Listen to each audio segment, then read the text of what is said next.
Emmanuel Macron est accusé par les sphères complotistes d'avoir consommé de la poudre blanche. Nous sommes donc dans la nuit du 9 au 10 mai. Nous voyons les 3 dirigeants à bord du train qui les mène à Kiev. Et ce qui retient l'attention, c'est cet objet blanc que l'on voit ici, qui a donné lieu à toutes ces interprétations.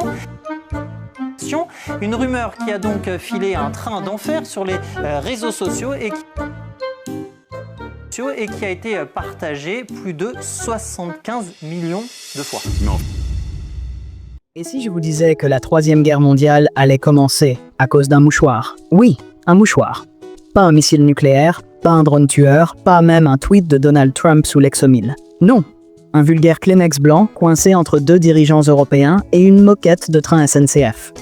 Bienvenue dans la France de 2025, où un président qui se mouche fait plus de vues qu'une sextape de Starlet et plus de polémiques qu'un discours de Jean-Marie Bigard sur le climat. On croyait avoir touché le fond, mais comme dirait Emmanuel lui-même, il suffit de creuser encore un peu pour trouver une nappe phréatique de fake news. Alors asseyez-vous confortablement, respirez un grand coup, sans poudre si possible, et laissez-moi vous raconter l'affaire Le Mouchoir Gate. Ce moment surréaliste où le destin de l'Europe a failli basculer à cause d'un paquet de Lotus triple épaisseur. Encore une affaire qui va nous prouver que la réalité dépasse toujours la fiction et que le bon sens, lui, a pris un aller simple pour Pyongyang, avec escale à Tchernobyl. Cette semaine, en exclusivité mondiale et intergalactique, le Mouchoir Gate. Oui, messieurs, dames, on n'arrête plus le progrès. Après le Watergate, le Penelope Gate et le slip de Griveaux Gate, voici maintenant le mouchoir à cocaïne du président. Le prédateur est tapi dans l'ombre, il s'apprête à dégainer son arme de destruction massive. Un Kleenex. L'arme blanche du pouvoir blanc. Nous sommes à bord d'un train pour Kiev. Une réunion feutrée. 3 hommes d'État fatigués de faire semblant d'être en désaccord. Et soudain, le drame. Macron sort un mouchoir. Un mouchoir, vous entendez? Ce n'est plus une réunion diplomatique, c'est un remake de Narcos, réalisé par BFM TV monté sur TikTok. Il se mouche? Non. Il se poudre. Enfin, c'est ce qu'a compris Internet, ce grand cerveau mondial souffrant d'Alzheimer précoce et de paranoïa aiguë. À ses côtés, Friedrich Merz, un Allemand manifestement trop sobre pour la scène. Il sort une pique à fromage? Ah non. Pour les experts de Twitter, c'est une cuillère à coque.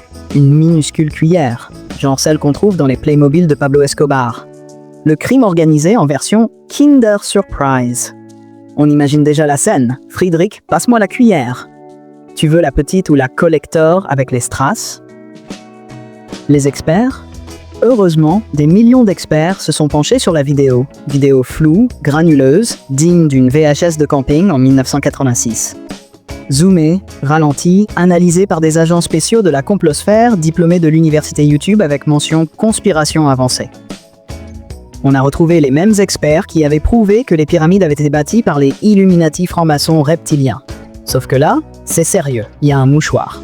Et comme tout le monde le sait, les mouchoirs c'est louche. Surtout quand on les glisse dans une poche et qu'on ne fait pas 3 saltos arrière pour prouver qu'ils sont vides. Mais que serait un bon délire conspi sans ces valeureux idiots utiles? On retrouve Florian Philippot, Nicolas Dupont-Aignan et le grand retour de Yves Pozzo di Borgo, l'homme qui pense que la géopolitique se comprend mieux avec du LSD. Tous au taquet, tout mobilisé pour la République, de la poudre à l'image. Et derrière, bien sûr, le Kremlin, qui rigole comme un enfant qui découvre que l'Occident s'autodétruit avec une boîte de mouchoirs et une connexion Internet. Maria Zakharova applaudit en français. Vladimir Soloviev fait des blagues russes, donc pas drôle. Et tout le monde trinque avec une vodka à la santé de l'idiotie mondiale. Et là, attention, riposte nucléaire. L'Élysée répond avec un mème.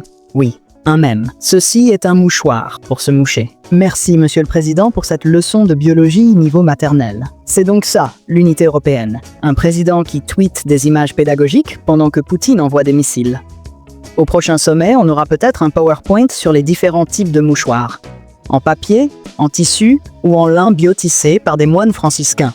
Mais on n'est plus à une dinguerie près. Souvenez-vous, le slip de Griveaux, la pizza de DSK, les costumes de Fillon ou les confettis de cocaïne imaginaires de la loge de Castaner. On est dans une série Netflix écrite par un stagiaire schizophrène. Et, comme tout bon épisode, ça recommence.